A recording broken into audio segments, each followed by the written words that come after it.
profound, deep revelations for the whole humanity to abide by and to understand with great sincerity, as there lies the secrets for ultimate breakthrough in your life.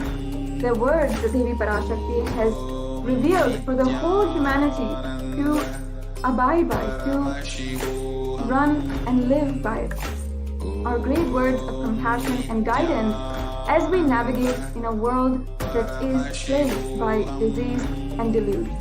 So let us now watch a brief video of the revelations of Devi Parashakti from 27th of April 2021. Nithyananda Paramashivoham. Om Nithyananda Paramashivoham. Om Nithyananda. We can now play the video. Paramashivoham. Om Nithyananda Paramashivoham. Om Nithyananda Paramashivoham. Om Nithyananda Paramashivoham. Om Nithyananda Paramashivoham. Om Nithyananda Paramashivoham. Om Nithyananda Paramashivoham. Nithyananda. Now let us enter into the next segment of today's program. Paramashivoham. Om Nithyananda Paramashivoham. Om Nithyananda Paramashivoham. Om Nithyananda Paramashivoham. Om Nithyananda Paramashivoham. Om Nithyananda Paramashivoham. Om Nithyananda Paramashivoham. Om Nithyananda Paramashivoham.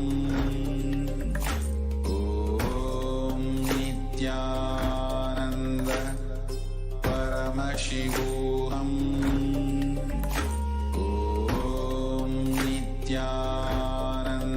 Nithyananda Paramashivoham.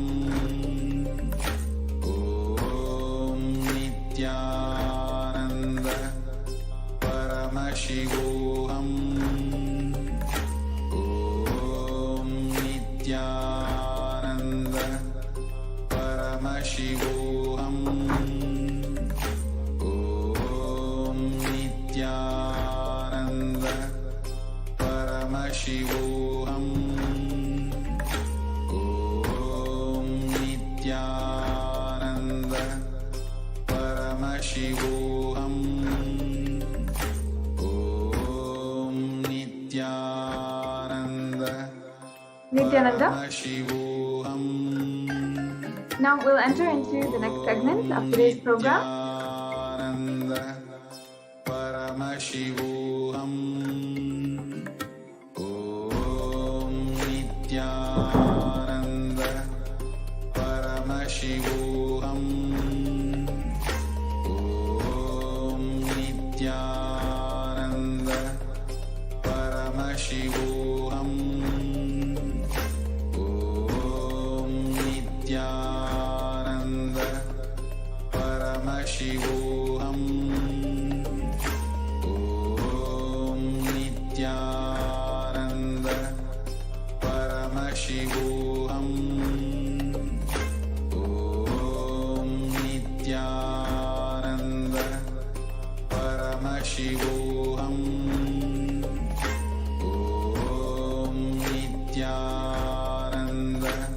Nithyanandam. Paramashivoham. Om Nithyananda Paramashivoham. Om Nithyananda Paramashivoham. Om Nithyananda Paramashivoham. Om Nithyananda Paramashivoham. Om Nithyananda Paramashivoham. Om Nithyananda Paramashivoham. Om Nithyananda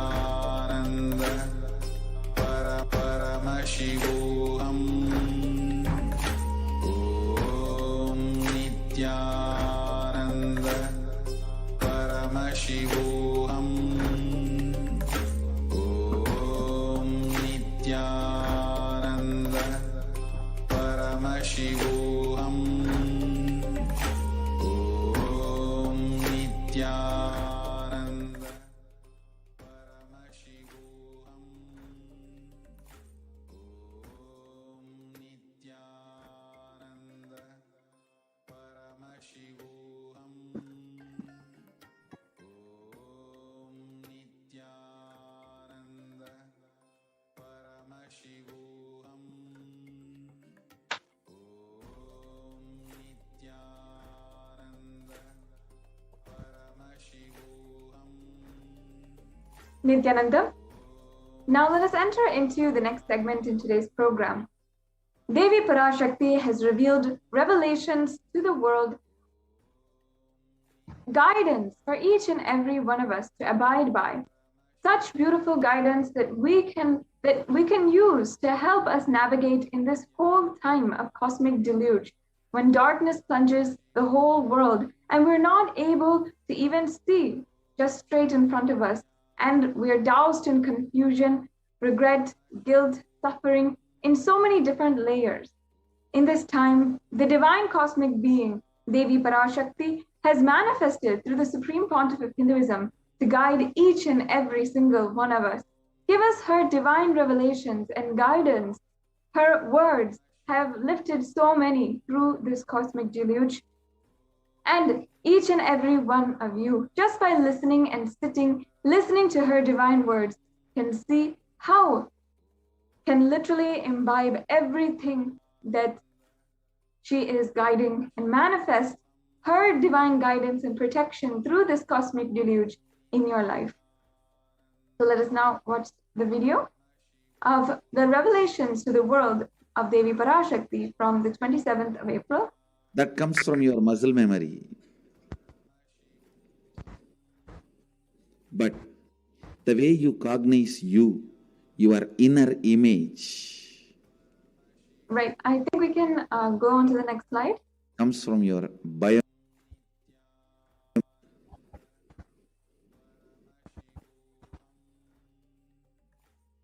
We have a few technical glitches, sorry about that. I'll now be reading the words of Devi Parashakti translated into English. So this is from the 27th of April, 2021. Devi Parashakti revealed, listen intensely. Apply turmeric in the forehead, intake flowers of neem in your inner tongue. Be unclutched state in your heart. Have the anthill soil in your lower abdomen, your onion in your heels as a protection, and go to sleep every day. You will be established in Nirvikalpa Samadhi state and be in the state of Turiya. Parameshwari, I am blessing all of you. Only this is the sweet way to get rid of diseases, sufferings, ailments, karmas, mental stress, and depression of this pralaya. Oh people, listen. Life without any hardships will happen. I am giving you the completion of enlightenment and Paramashiva Padam. Let you live in Nithyananda with stability. Always I will be with you and protect you. Don't worry. Yes, the next slide. Yes, now we will understand from Devi Parashakti herself the revelations on the 11th of June, 2021. You will be able to sit in Padmasana like me. Eat the rice with a neem flower. This is the instruction for all the humanity. Neem flower and the rice will heal your body and remove all the pains, induce flexibility, samana and prana, detox your body and clear apana. Om. Yes, the next slide.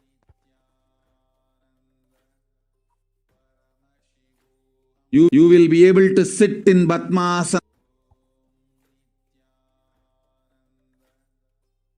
Now, just reiterating, just being able to share again the words of Devi Parashakti from the 11th of June 2021. You will be able to sit in Padmasana like me. Eat the rice with neem flower. This is the instruction for all of humanity. Neem flower and rice will heal the body and remove all the pains, induce flexibility, samana and prana, detox your body and clear the apana. Now, in many different sources in different places, different research and institutions that have done research have provided the analysis about how neem tree offers so many benefits. The neem tree offers different benefits in each of its parts. And in fact, all of the neem tree parts, including the flower, the stem, the leaf, every single part has some kind of use and benefit. The flowers, just as the leaves, have plenty of therapeutic benefits, which explain its many uses in the Ayurvedic medicine since so many thousands of years. And here you can see that one of the very well-known health magazines has published the health benefits of neem flower, and the source for this information is also provided below. The next slide. The neem flower actually has so many benefits for your digestive health.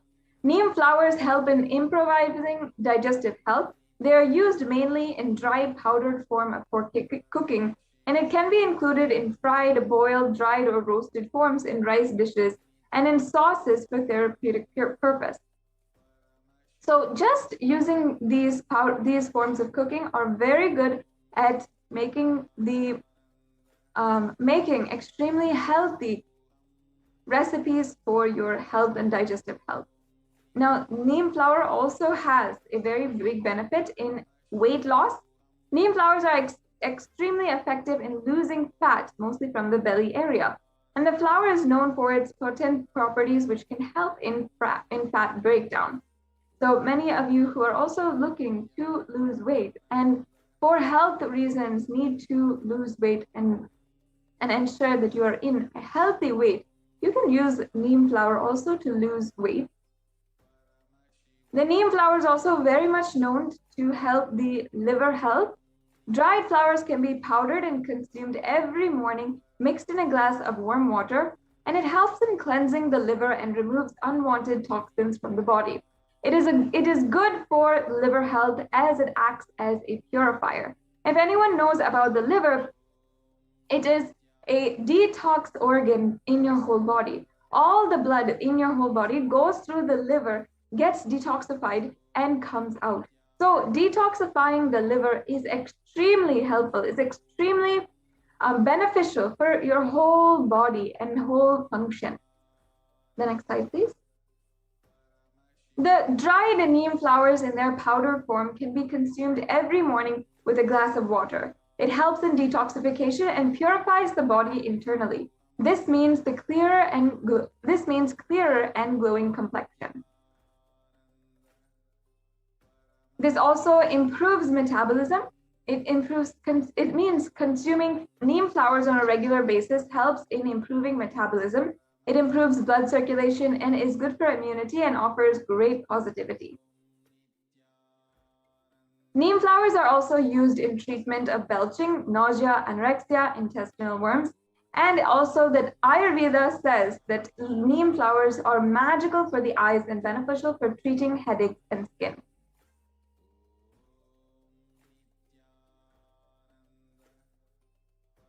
Neem flowers is also seen in research to also help a lot of even making sure that the healing of cancer cells happens in a very early stage. And this was researched upon and also reported in one of a very promoted website for the benefits of neem flower. The next slide, please. Neem flower is also considered an antiseptic that can cleanse your system, and it is known to cure skin impurities when applied on the skin. Now, during the summer month of Chitrai, as a tradition, neem flower, jaggery, salt can all be mixed and eaten. And this balances the heat in the body and balances the pitta in the body. Boiling the water with neem flower strengthens the liver. And also the neem flower is an excellent remedy for children.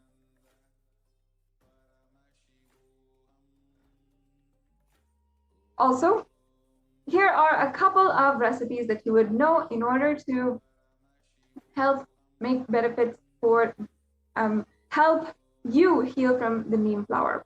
So heal from so many different ailments that you're having with neem flower. For example, if you want boosting your immunity, you want to boost your immunity and have a new and improved immune system, especially in this time during the pralaya, during the time when so many pandemics and so many diseases are rampaging, and there's not one single way that you can really be safe in the outside world. Make sure that you are having the neem flower in order to keep yourself healthy. For immunity, if you want to, you can soak the neem flower in buttermilk with salt, and like that for 3 days you have to keep the neem flower soaked in an airtight container, and that can be roasted in gingerly oil and consumed regularly. And then you can also just soak the neem flower in water overnight, and early in the morning, if you start drinking that water, it will also help strengthen the body. Also, for balancing the pitta, you need to roast the flowers in ghee, and that can be made as tuvayal with curry leaf. So these are just some quick recipes where you can have the neem flower, and you will be able to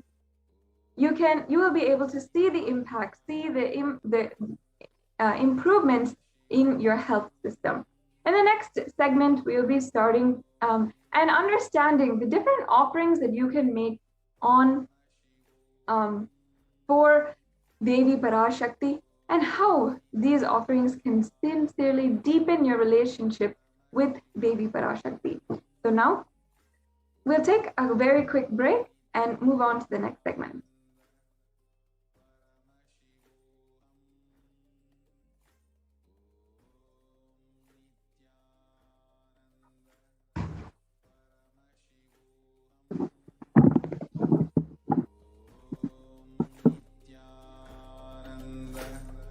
Paramashivoham.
Paramashivoham.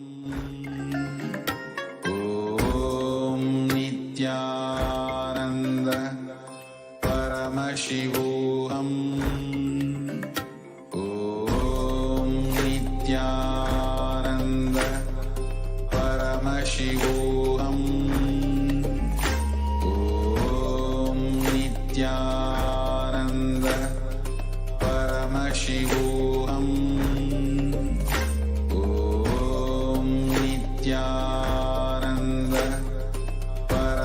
Paramashivoham. Om Nithyananda Paramashivoham. Om Nithyananda Paramashivoham. Yes. Now let us enter into the next segment.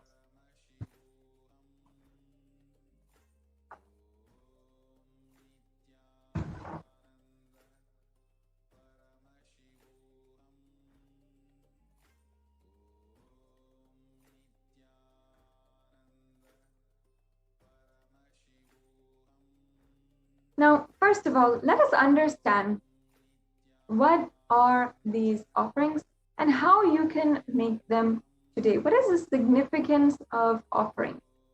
Oh, so far in today's program, we have understood who is Devi Parashakti, what are Akashic readings, and then we also understood some of the great divine revelations from Devi Parashakti herself, how she manifested and gave us deep and divine revelations on the neem flower.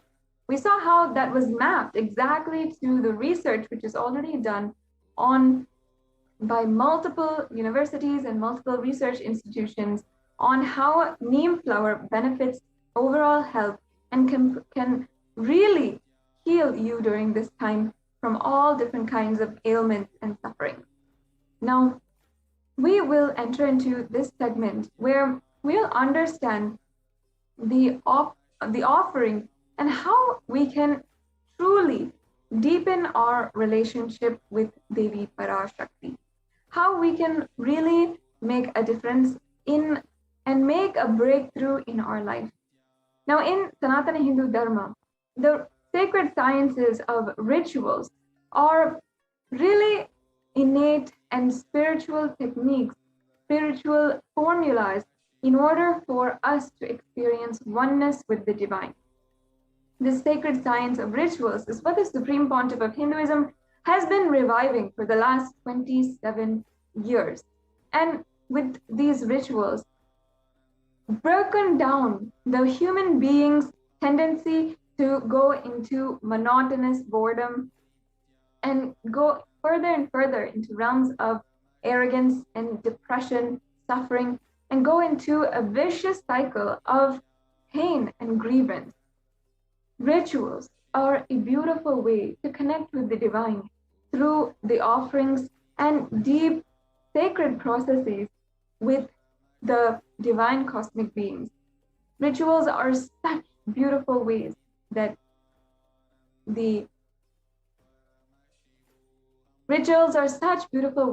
you can connect with the divine. And from the Nithyanandeshwara Paramashiva Devalaya, we are offering different kinds of rituals that you can offer, and in your name, the Sankalpa will be chanted, and all the benefits, auspiciousness, everything that ritual has to do with, that ritual, that seva for Devi Parashakti signifies, every single benefit will come to you. Now, let us understand what is an offering. Offering is a giving of a divine gift of pure love, devotion, and oneness, and it consists essentially of two parts, giving and accepting. Only when the divine accepts what one offers, the offering becomes complete. Offering is not made out of fear nor out of greed. When an avatar lands, the offerings are purely a part of the grand Leela played out only for the purpose of enlightenment. So understand that these offerings are unique blessings, the grace of Paramashiva himself, allowing you to connect to Devi Parashakti in such a deep and intimate way, in a way that will heal your deepest painful memories from the very core of you. That burden that you feel every single moment, that pain that you'll feel in the core of your heart, and the disconnection that you feel from the very cosmic mother herself and the cosmos and life itself, the disconnect that is inherent within the hearts of so many people, all of that can be healed through the offering of these sevas. Now, I will chant the Dhyana Shloka for Manonmani. This is from the Moolagama, Manonmani Dhyanam. Om Induniva Veda Karavahini Yam Sya Pankajava Rabaya Japakshara Sarayuktam Angahima Bhushana Vichitravasanam Sya Tunga Mukatojvala Manonmani Swarupam. The next slide, please. The meaning of this verse was moon-like face, holding the Vedas or books in hand, with fire in eyes. The lotus flower gracing and blessing one hand with the japamala, beautifully decorated with jeweled ornaments in wonderful clothes and shining bright crown. Her name is Manonmani. The next slide, please. Now I'll be chanting the next Dhyana Shloka. Om Dhyaye Devim Trinetram Shashini Bhavadanam Vedahastam Dadana Savye Padmam Varadam Apare Chabhayam Chakshamalam Divye Rabaranavre Vibhushitatanum Brahma Dhibhi Pujitam Devimeva Manonmanim Pratidinam Kamarthadatrim Shubham. Now the English translation of the words I just chanted. I meditate on Devi with 3 eyes glowing like a moon and holding the Vedas, lotus and gracing blessing hands.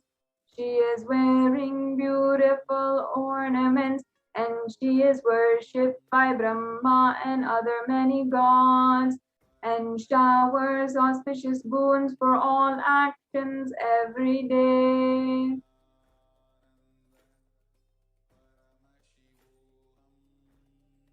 Now, let us understand the significance of the element gold. Gold is used in all of the worship of Paramashiva and Parashakti, and it is considered actually a divine element because of its scientifically known capacity to hold superconscious energy. So let us understand that. Before that, let's chant the Pramana from the Atharva Veda for the significance of the divine element gold. Treda Juttam Janmanedam Hiranyam Agnerekam Priyatamam Bhabuva Somasyekam Inistaya Parapatata Apamekam Veda Shambreta Ahuhu Tate Hiramyam Trividasta Vaivisham. Triply born by birth is this gold from the atoms of Agni is one. It becomes dearest to Agni, one fell away from the Soma when it was hurt. One they call the seed of virtuous and powerful Apaha. Let that triple gold be for your long life. Yes, so gold is a divine element. It purifies anything it touches, and it is an element of spiritual significance and great spiritual power of healing and enlightening. The vibration of gold has the power to infuse sattva energy and positive thought currents in anyone who wears and anyone who sees or operates in its vicinity.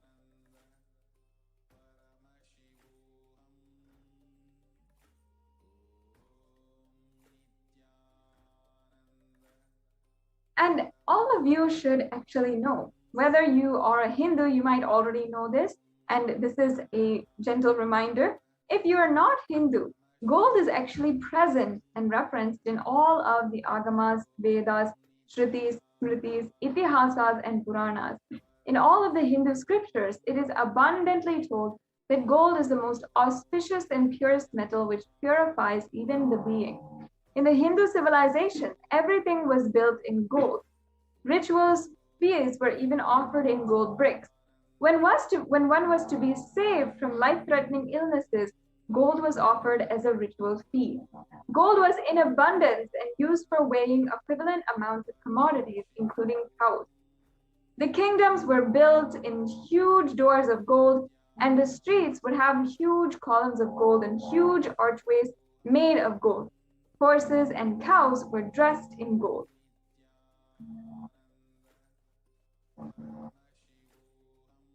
The Hindu civilization thrived on the banks of the rivers of gold. In fact, the Indus River was called the Hiranyamaya, meaning the river of gold. And in the Rig Veda, it references the Hiranyamaya in the Rig Veda. And the river Saraswati was called the Hiranyavartani in the Atharva Veda. Gold is the supreme element for offering gifts to ones who you love and adore. And of course, that is a tradition we even know today.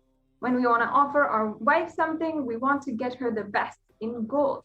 In that same way, with the most intimate partner of our soul, of our lives itself, we'll offer gold with the best of the best ornaments in gold and all of the jewelry for Devi Parashakti in gold. Temples even are constructed and paved in gold.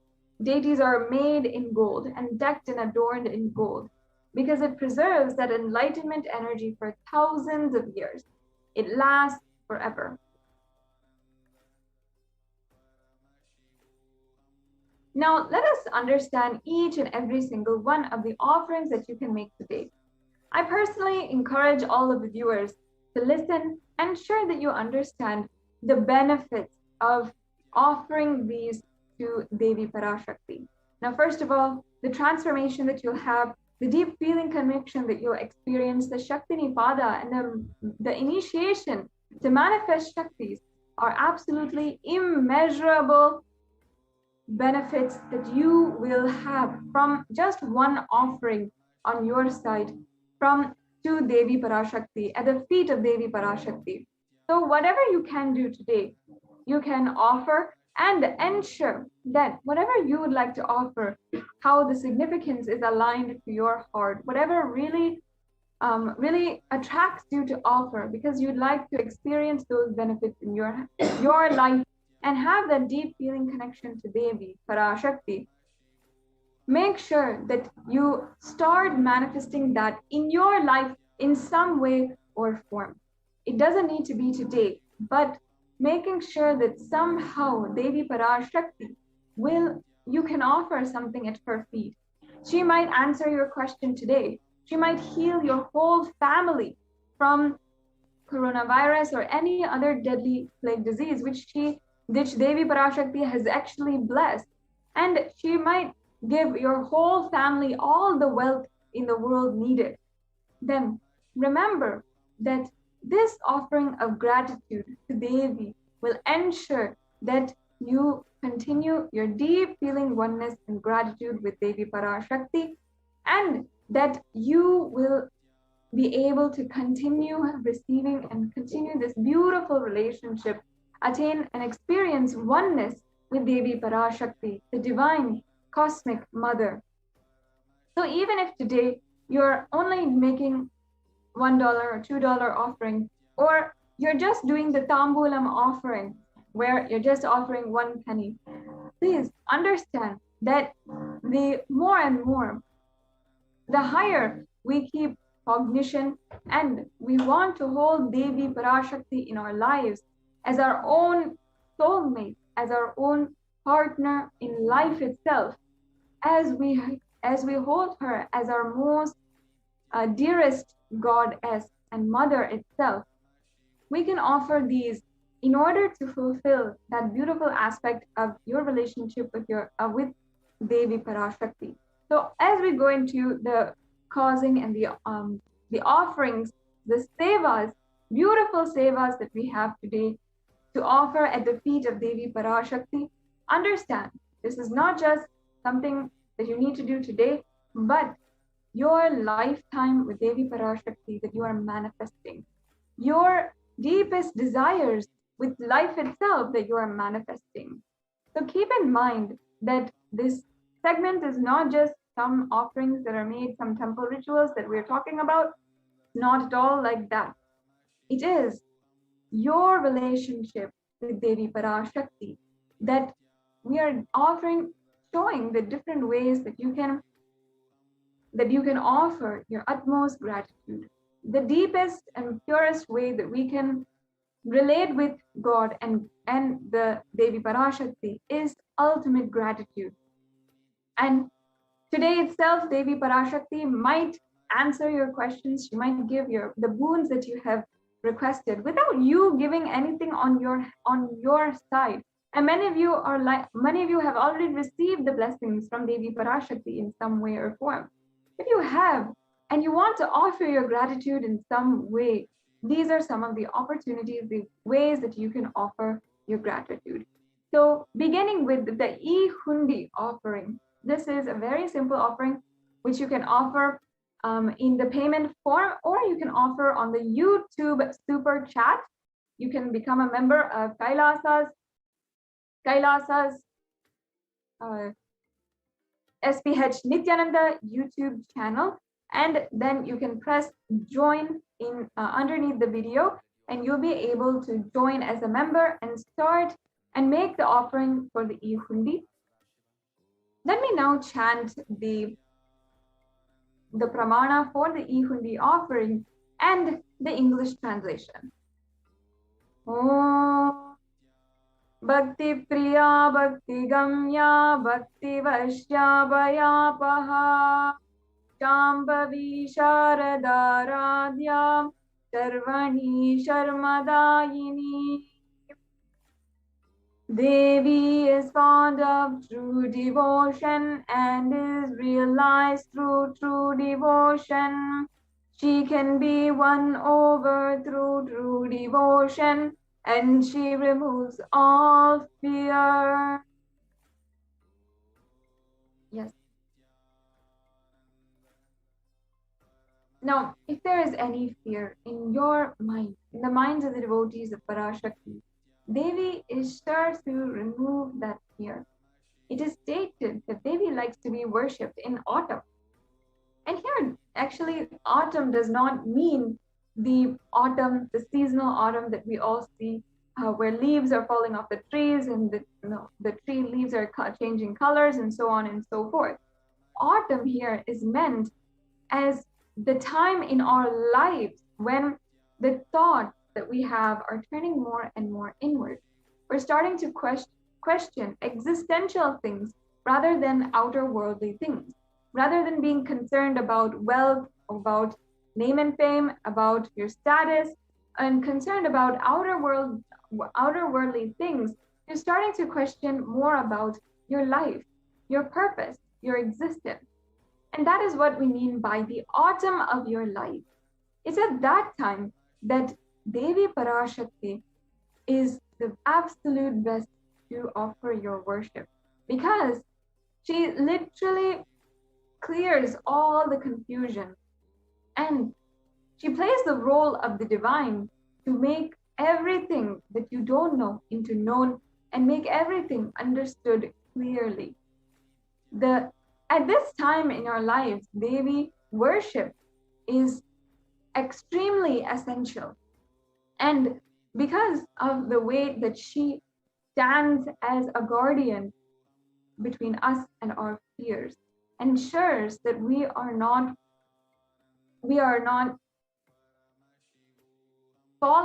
succumbing to the fears that literally haunt us in every single moment. So here we have a couple of word-by-word translations of the last verse that I chanted. Shambhavi means the consort of Shambhu, which is another name for Lord Shiva. Sharadharadhya means worshipped by Sharada, Saraswati. Charvani means the wife of Lord Shiva. And in the Linga of Purana, Lord Shiva is actually called Charva in his earth form. Charmadayini means Devi who bestows happiness on devotees. Now you can offer your gratitude and devotion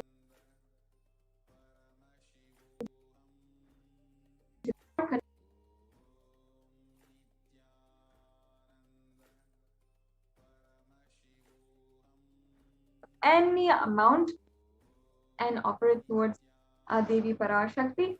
And you can do this offering through the payment form, or you can do it through the YouTube super chat. Now, if you're wondering how you need to make this, at the end of this segment, we will walk you through the steps to make a payment. So don't worry and stay tuned as you're listening to all of the offerings. So that is the E-Hundi offering. The next offering is the Sankalpa chanting. Now the Sankalpa chanting is just $1 that you can offer, where the Sankalpa is chanted in your name. Now let me first chant the Devi Mahatmyam, chapter 12, verse 34, the reference of the Sankalpa of where the goddess can help uplift our life. Om Tayatan mohyate vishvam shaiva vishvam prasuyate Taya chitta cha vijanam tushta rudim prayachati. The goddess enchants this universe and she herself gives birth to this universe. That goddess being prayed without interest in anything gives that knowledge that leads to salvation and gives wealth in the materialistic sense. This is from the Devi Mahatmyam, chapter 12, verse 34. Now, offering the Sankalpa, the conscious resolution, blessed is the person who is offering with all fruition of desires and the wishes that he is yearning for. Yes, and now we will be seeing the offering to Devi Parashakti, the Sahasranama Swarnakasu, which you can offer in 75 USD, 151 USD, and 251 USD. Nama Parayana Prita. She who likes repetition for her various names. Lalita Sahasranama from the Lalita Sahasranama was 731. This is the offering for 1,000 names of Devi Parashakti. It's a very special and unique archana offered to the Mahameru of Devi Parashakti. Offer a gold coin inscribed with each of the 1,008 names and receive the blessings to have the Ananta Kalyana Gunas, all the divine qualities of Devi Parashakti.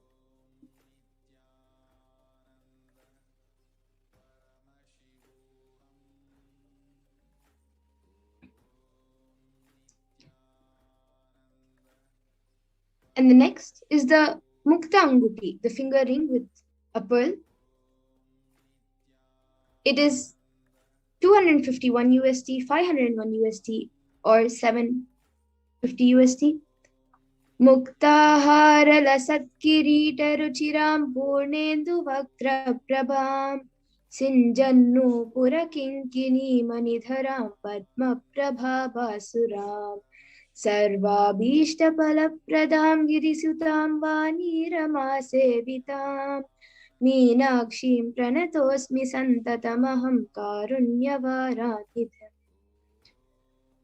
I bow to the goddess Meenakshi, whose crown has garlands of pearls, and the face shining like a full moon, who wears anklets that are studded with gemstones and has small bells, who is shining like the splendor of lotus, who grants all the wishes, the daughter of the mountain, who is worshipped by goddess Vani and Rama. I remain ever bowing to the goddess Meenakshi, the ocean of compassion.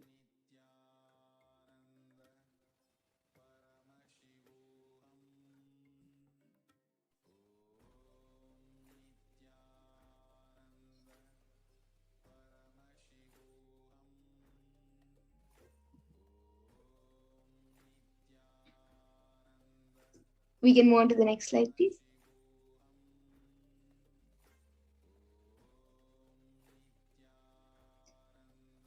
And the next is the Swarna Padma Pushpa, the golden lotus, which costs 600 USD. Ashtavideshasvarupete Kumbhavarana Samyutam Sarve Sasutra Vastradya Hema Pankaja Bhushita Sapidana Sakure Chascha Pavaka Bilva Pala Prabha Snana Panadhyaya Samsiddha Pramanane Smanvita. This is a verse from the Kamikagama. Should be wound around the suitable thread and covered. They should be adorned with lotus flowers and made of gold. And then there are hundreds of scriptural references for using lotus in the worship of Paramashiva. Almost everything in worship of the ultimate involves the consecration of deities of worship or meditating on, or the mudras and asanas used during worship involves the lotus flower, lotus leaf, lotus pericarp, lotus petals, and this lotus is a divine flower. Shaktis of Paramashiva is also called as lotus. The base of Paramashiva Linga is a lotus. The disciple of Paramashiva is as a lotus. Offer the gold lotus in any size you wish to, and be blessed to have the state, space, powers, and being of Devi in your inner space amidst any or every adverse situation in your life.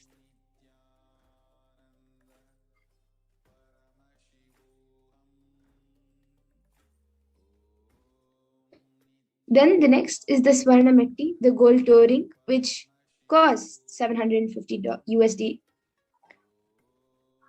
Nakadi diti samchana namatamo guna padadvaya prabhajala parakrita saroruha.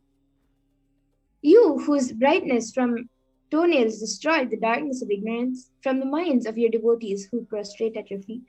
You whose brightness from your 2 feet overpowers that of the lotus flower.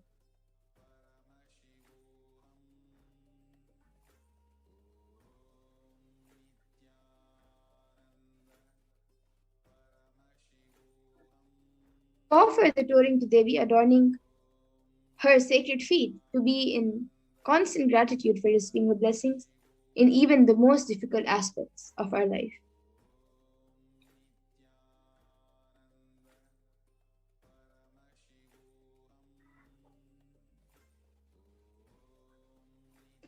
The next is the Swarna Mangatika, the gold hairline jewelry, which is 750 USD.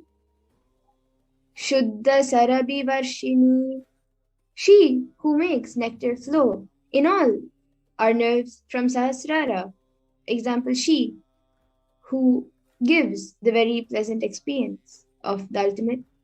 The Mangtika represents the nectar flow in our chakra, which is fully opened.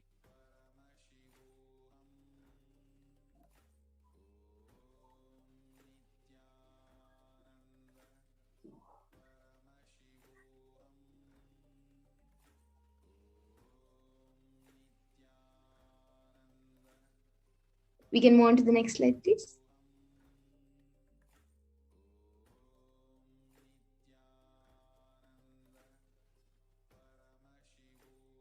And the next is the Pratyaksha Pada Puja, which is 1008 USD. Nakadi Diti Sanchana Namajana Tamoguna Padadvaya Prabhajala Parakrita Saroruha. The illuminating splendor of Devi's toenail dispels the darkness of ignorance. The devotees prostrating at her feet. Her feet defeat the lotus in beauty. This is the shloka number 83 of Saundarya Lahari, which states that the nails have been sharpened by constantly being touched by the crowns of celestial beings who always before Devi. Tamoguna is darkness. In this stotram, tamas is indicative of ignorance in the minds of devotees, and by constantly prostrating before Devi, their ignorance is removed and they attain knowledge. Offering the Pratyaksha Pada Puja blesses the Yajaman with all the auspiciousness and blessings of the Supreme Pontiff of Hinduism, Jagadguru Mahasannidhan of His Divine Holiness, Bhagavan Sri Nithyananda Paramashivam.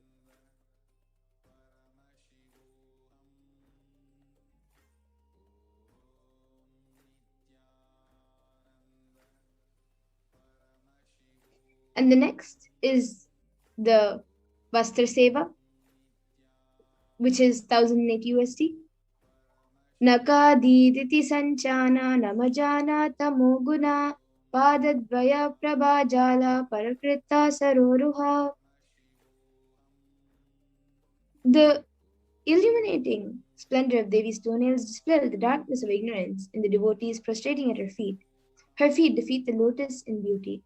This is Shlokam 83 of Saundarya Lahari, which states that the nails have been sharpened by constantly being touched by the crowns of celestial beings who always prostrate before Devi. Tamoguna is darkness. In this stotram, tamas is indicative of ignorance in the minds of devotees by constantly prostrating before Devi.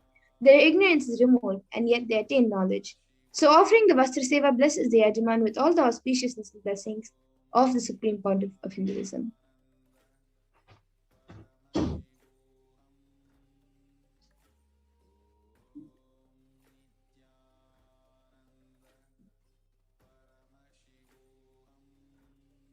Yes, so the offerings for Devi Parashakti, we can see it being projected. The E-Hundi is, you can offer any amount. Then for the Sankalpa chanting, which is offering a conscious resolution, it is $1. And then for the Devi Sahasranama Kasu, the pure gold coin, which each with one sacred name of Devi from the 1000 names, is either $75, $157, or $251. And the Mukta Anguti, the pearl finger ring, is $251, or $501, or $750. And this next, the Swarna Padma Pushpa, the gold lotus flower, is $600, $1,200, or $1,800. Then the Swarna Mitti, the gold flooring for the lotus feet of Devi, is $750. And the Swarna Mamtika, the gold hairline jewelry, is $750. Then the Pratyaksha Pada Puja, the offering of ritualistic gratitude to the Supreme Point of Hinduism, is $1,008. And for the Vastra Seva, it is also $1,008.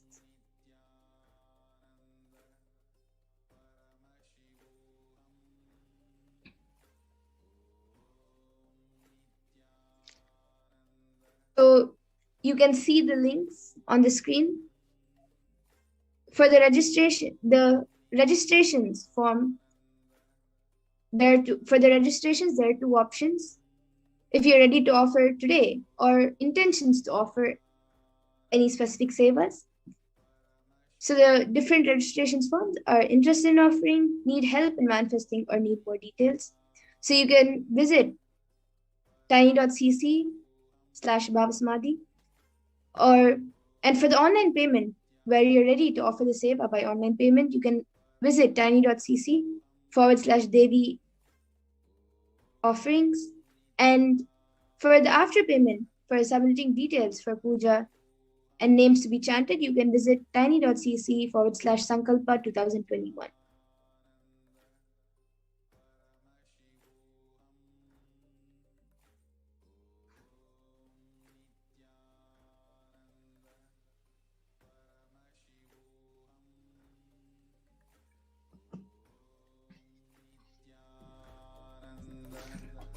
Paramashivoham. Om Nithyananda Paramashivoham.